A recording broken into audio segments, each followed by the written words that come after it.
Having decided to retire from the Electoral Commission of Jamaica, effective January 31st, 2026, it marks a milestone in a number of areas. It concludes 20 years of service to both the Electoral Advisory Committee and the Electoral Commission of Jamaica.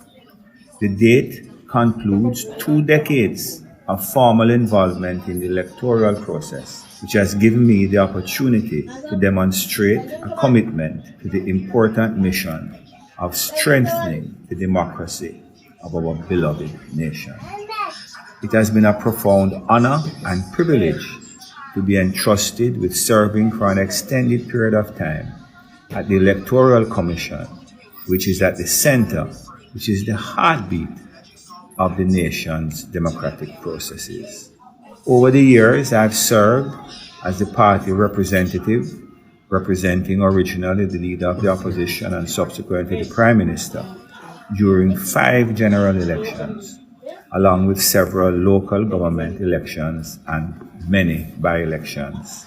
I take particular pride in my contribution to the development and implementation of the electronic voter identification system, the political party registration process, campaign finance regulations, and the broader enhancement of Jamaica's democratic, legal, and electoral framework. It has been a genuine privilege to serve alongside distinguished chairpersons and colleague members who have contributed greatly to the Commission over the years.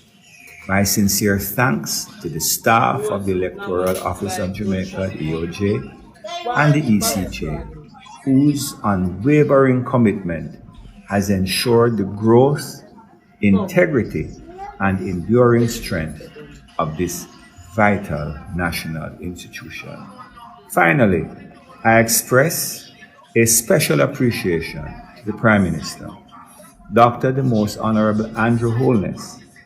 When he appointed me to the Electoral Commission of Jamaica, his clear instructions to me was that Jamaica and its democracy must always come first before any consideration of party or individual. That guiding principle has shaped my entire tenure. I have never had reason to depart from the Prime Minister's original instructions. The Electoral Commission of Jamaica has grown from strength to strength. It is a crucial pillar of the Jamaican democratic process that must be both preserved and protected.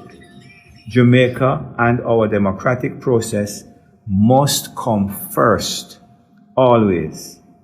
May God continue to bless our island nation home.